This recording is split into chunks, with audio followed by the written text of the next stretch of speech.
Good evening. It is my great honor and distinct pleasure to welcome you all to this important and timely public lecture here in Nkrumah, the historic intellectual head of the University of Dar es Salaam. Allow me to begin by extending a very warm welcome to Your Excellency Dr. Thabo Mbeki. We are deeply grateful and immensely proud to host you today, not only as a celebrated African statesman and public intellectual, but also as one of our own. You continue to make us proud as an alumnus of this university, a place that holds dear the ideals you so eloquently champion, that is African unity, intellectual freedom, and people-centered development.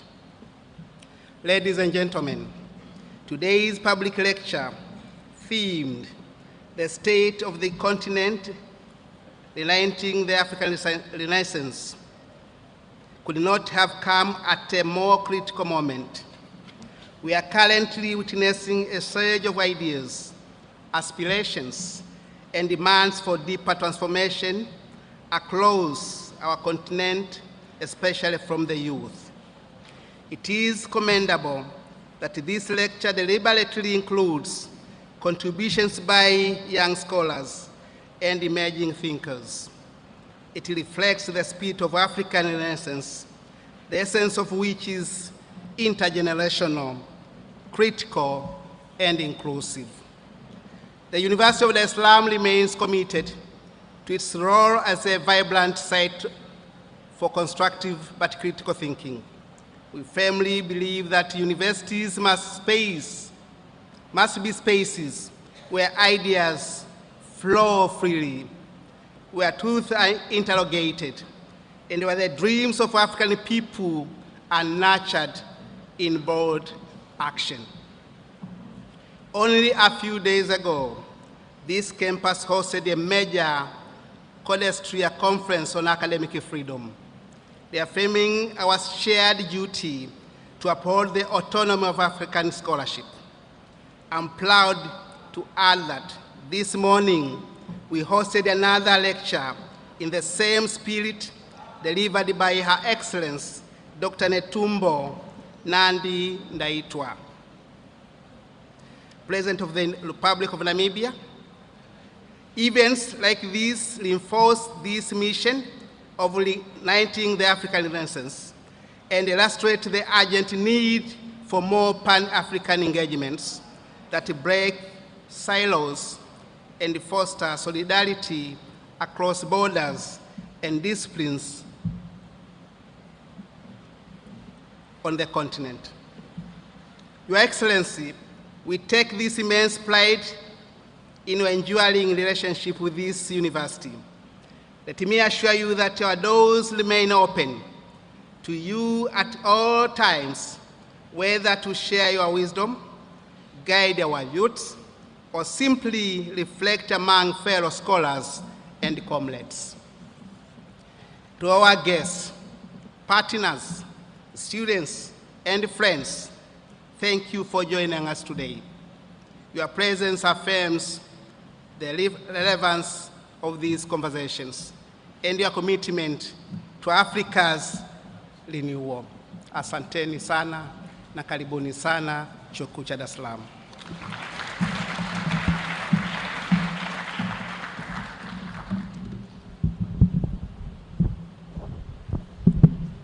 Thank you very much, Professor Anangisya, the Vice Chancellor, University of Dar es Salaam, for those warm, welcoming remarks. Your Excellency, allow me now to invite Mr. Kadari Singo, the CEO of Uongozi Institute, for his remarks, to be followed by the setting of the tone by Dr. Mbuyiseni Ndlozi, the host of Power Talk South Africa. As the CEO, Kadari Singo, is here on the stage, let's give him a round of applause. Karibu-san.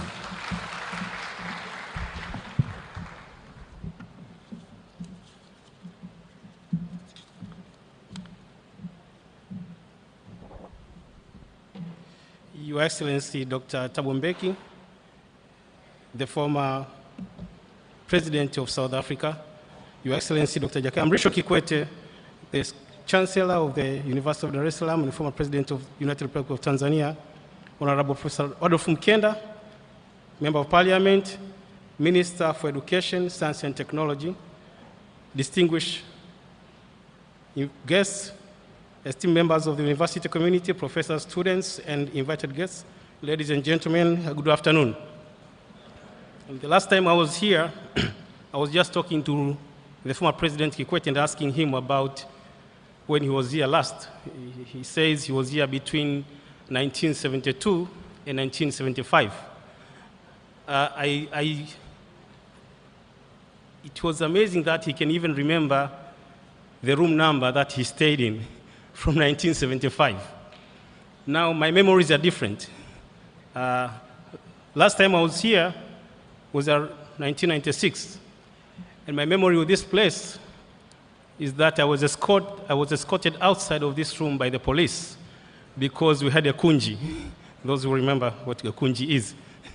So those are my memories of this place. So today I'm standing here as the CEO of Uongozi Institute, and I'm so proud of this place. But it is indeed a great honor and profound privilege to be part of this significant event of the 15th Thabo Mbeki Africa Day Lecture, held as part of the 2025 Africa Day celebrations.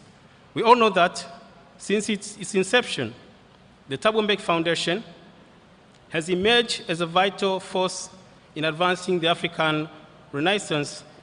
We are honored to once again partner and collaborate with the foundation in this movement, which aims to place Africa on the path of sustainable and equitable growth. Ladies and gentlemen, Uongozi Institute has been working closely with the Thabo Mbeki Foundation on various initiatives, including the organization of African Leadership Forum, where the former President Jakaya Mrisho Kikwete is a patron. The same purpose of creating a platform for meaningful dialogue and collaboration that promotes Africa's transformation.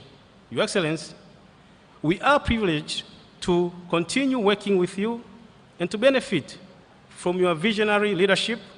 Your presence here today symbolizes the enduring friendship and cooperation between our institutions. Ladies and gentlemen, this year's theme, the state of continent, reigniting the African Renaissance, is both timely and significant.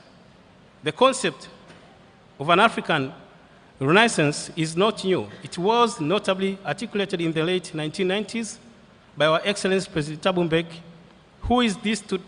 who to this day continues to live by and pursue this vital vision.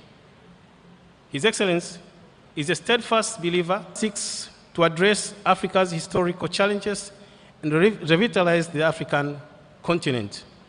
Today's lecture, therefore, is more than scholarly discussion. It is a reaffirmation of our shared commitment to Africa's advancement and a call to reflect on what more we can do together to realize the Africa we want. Ladies and gentlemen, in concluding my remarks, allow me of Africa Renaissance and true collaboration. This very event exemplifies that spirit of partnership, as it is co-hosted by the institutions from across Africa. I believe that today we will benefit greatly from the general discussions and your wisdom. With these few words, I thank you all for your kind attention. Good afternoon once again.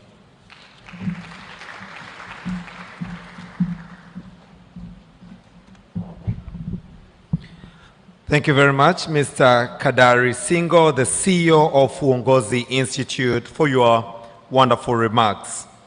Excellency, allow me once again to really thank and appreciate all who put this town hall into a great success. These are none other but the government of Tanzania, Thabo Mbeki Foundation, UNISA, University of Dar es Salaam, Uongozi Institute, Mwalimu Nyerere Foundation, and Ashanti Gold Mine. Let's put our hands together for all those who put this event a great success. Asante, asante sana. Allow me to invite Dr. Mbuyiseni Ndlozi, who is the host of Power Talk on Power FM from the Republic of South Africa. The presentation on the three themes, one on leadership and governance, the second one on socio-economic development. We shall then have presentations, a set of Q&A, and then His Excellency, the Excellencies Thabo Mbeki and Jakaya Mrisho Kikwete will come to Thabo Mbeki will give a reflection of anything that will transpire during the discussion that will emanate from the presentation. But for now, Dr. Mbuyiseni Ndlozi, the host of Power Talk, karibu sana to set the tone. Thank you. Thank you very much. Salutations, President Thabo Mbeki, patron of the Thabo Mbeki Foundation, former President and Chancellor of the University of Dar es Salaam, President Kikwete, Vice Chancellors of the University of Dar es Salaam, Minister of Education,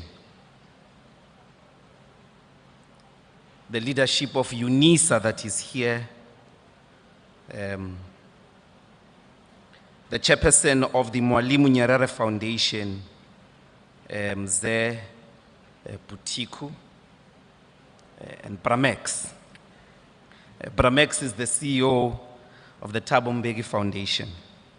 He has requested me to indicate to all of us that President Mbeki is not delivering the lecture today.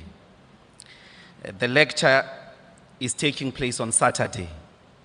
And today, President Mbeki is going to really interact with the rest of us, in particular the students of Dar es Salaam, which will be preceded obviously by your very insightful questions, comments, to which you want his reaction and that of President Kikwete.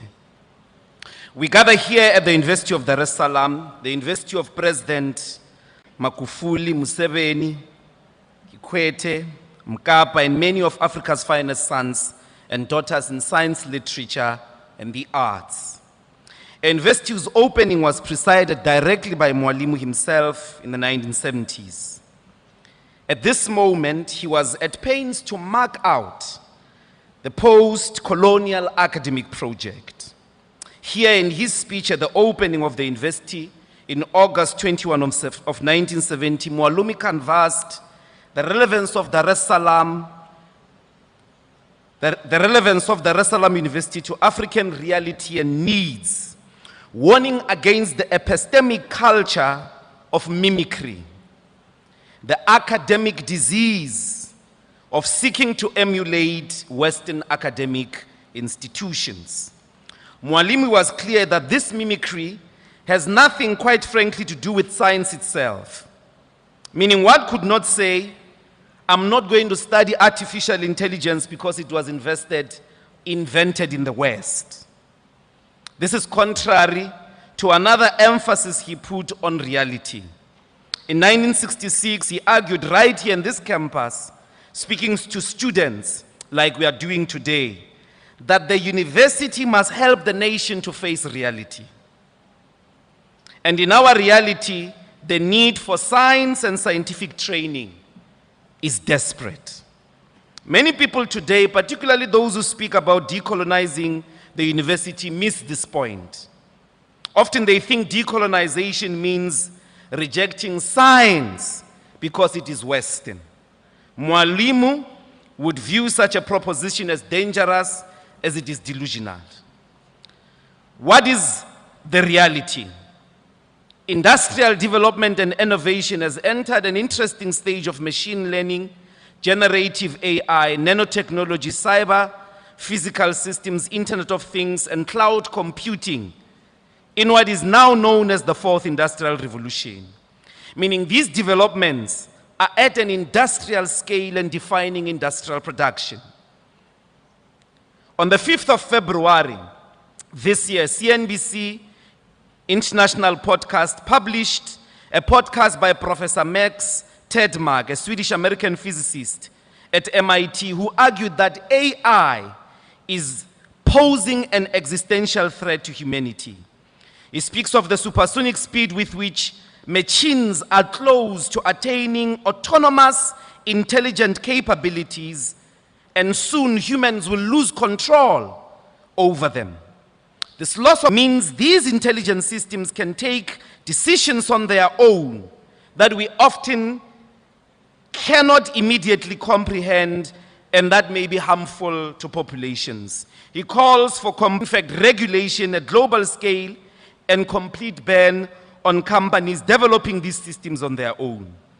In some scientific tackles, you will know, scientists have argued that the threat posed by artificial intelligence is worse than that was posed by the hydrogen and atomic standing and are reaching self-automation and self-control. What Mwalimu will never agree with is an academic project that would claim oblivion or seek to go on with life as if such developments do not affect us or they have not happened. For such an academic project would not be in keeping with his call that universities must be, and I quote, committed to the pursuit of truth. Mwalimu called fast-tracking of the training in science because in his mind, science is a legitimate instrument of production of reliable knowledge upon which human development, solutions, and innovations can be based. It is therefore not Western in and of itself. In fact, its entire evolution up to the modern standard model principle physics, it is global, with some key developmental stages historically taking place in the continent of Africa by Africans. Mwalimu would insist that we are part of the world and must never accept to be sent to the villages to live the rest of our desperate lives in primitive conditions, only to be admired by tourists for how traditional we have been and remained despite supersonic high-tech human civilizations. Part of nature and the natural human kingdom.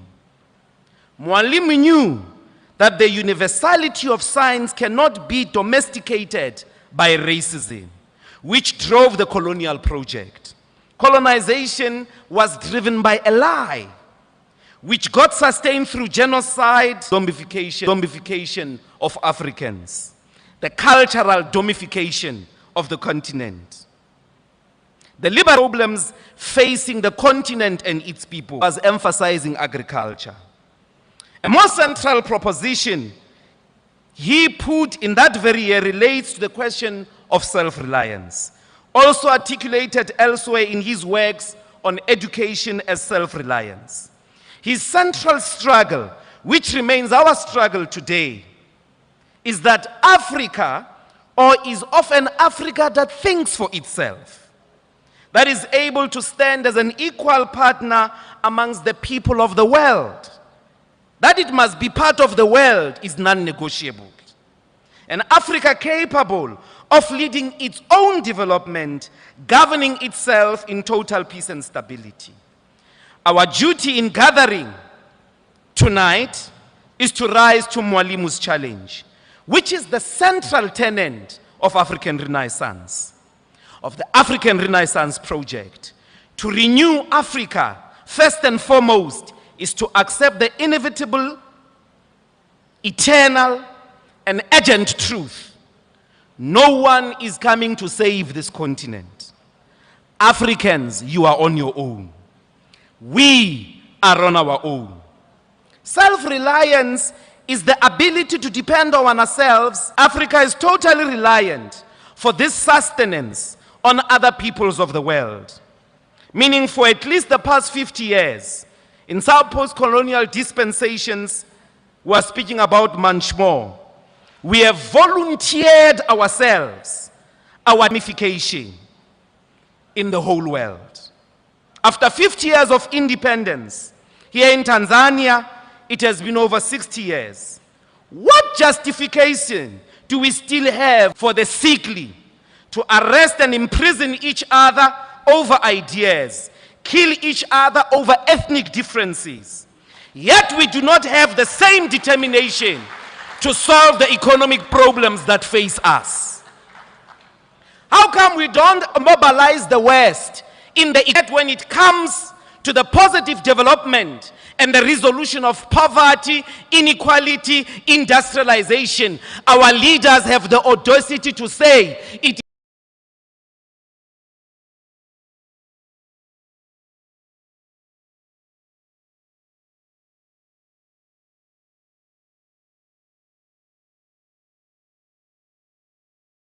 is the West that is holding their hands and feet from developing our communities.